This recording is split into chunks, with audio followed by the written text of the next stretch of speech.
For Richard, then, the theory of evolution provided support for his growing disbelief.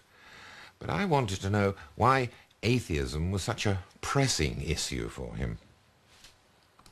Why is this argument so important at this point in the 21st century when you and I can see that it's a settled issue, and yet we find ourselves in an embattled position?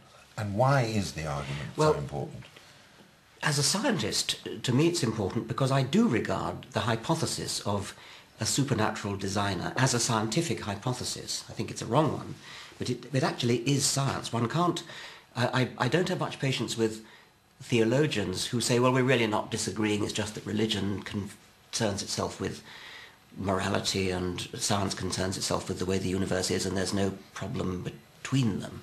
To me, there is a problem, because the moment you talk about a supernatural creator, designer, anything, you are advancing a scientific hypothesis which is either right or wrong. I mean, a universe that has a supernatural intelligence, a supernatural overmind in it, is a very, very different kind of universe from a purely scientific point of view than a universe which hasn't. And it's a very, very interesting difference. I mean, it's a massive difference. And I think it's scientifically interesting to hold a view of the universe which I do, which is that there is no supermind. Well, there may be minds far superior to ours, but they will also have come into existence through a slow, gradual, incremental process. They were not there from the start. People who hold the opposite view, that there was a supernatural intelligence right from the start, responsible for it all, are advancing a very, very diametrically different scientific hypothesis, which has got to be either right or wrong. Even if we can't finally decide whether it's right or wrong, we must at least admit that it is a different hypothesis, very different hypothesis, and therefore it matters. But I often encounter religious people who argue in the following way. They'll say, well, it's not really, and we don't think of it as a scientific hypothesis. We think of it as something which involves a leap of faith. In other words, that it's not something which they say can be proved right or wrong. There's no way in which it can be proved right or wrong, because it belongs to a domain of existence and entities about which that sort of proof, disproof, and research are irrelevant. There is something which they call the leap of faith, which identifies you with this creator. Well, that sort of thing just leaves me cold. I mean, I can't really even begin to empathize with it.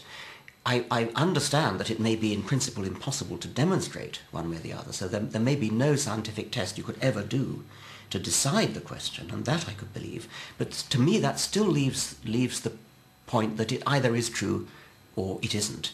A leap of faith which just means that a person has a sort of internal feeling of revelation which is not shareable with anybody else and which can't be demonstrated to anybody else. To me that just sounds like a mental delusion.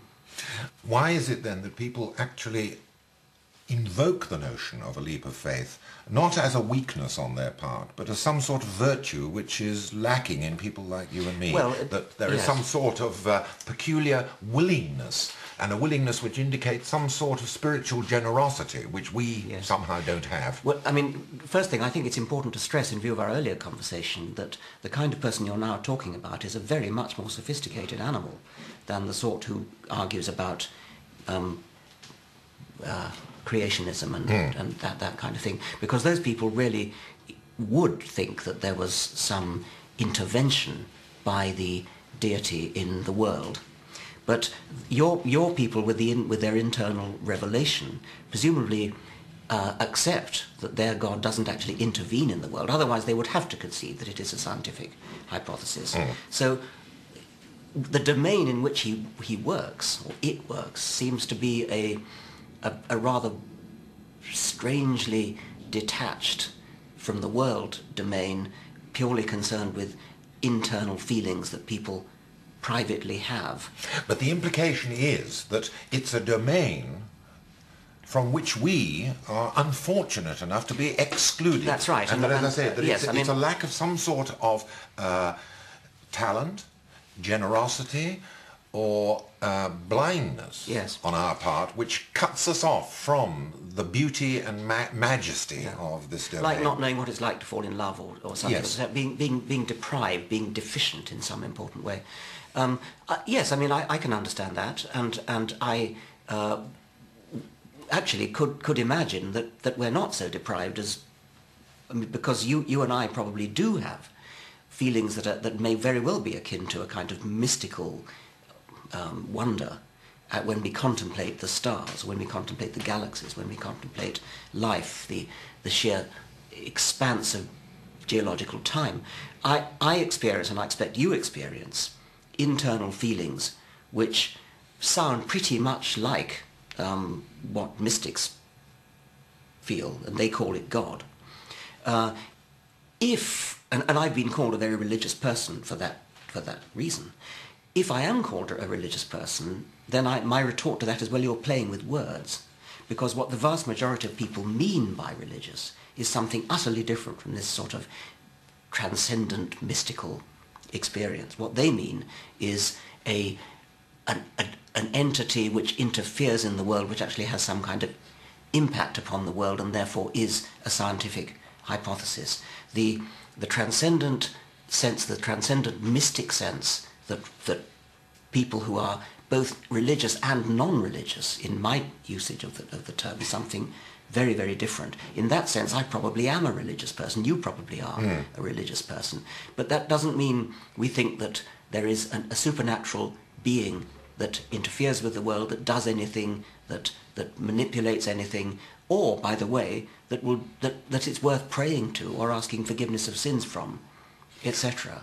But once we concede that, I know this is what I call the clergyman in the laurel bushes, that as soon as one makes any concession in the direction of wonder or a sense of majesty and mystery, and it's not confined to the large things, I mean, just simply contemplating mitochondria, yes, or produces the same sort of Blakean feelings that he had from grains of sand. Exactly. The clergyman in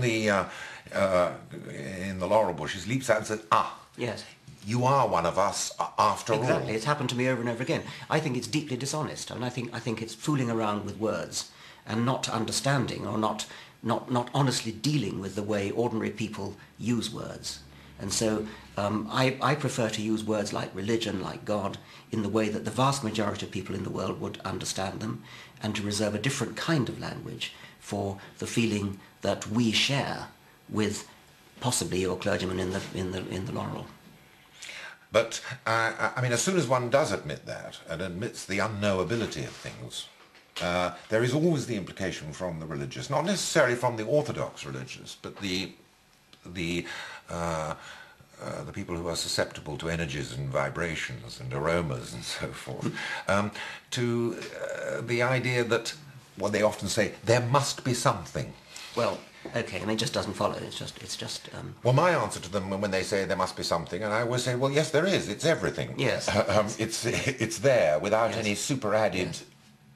I mean, I think I would hit back harder than that actually, and say that the sense of wonder that one gets as a scientist contemplating the cosmos or contemplating mitochondria is actually much grander than anything that you will get by contemplating the traditional objects of religious mysticism.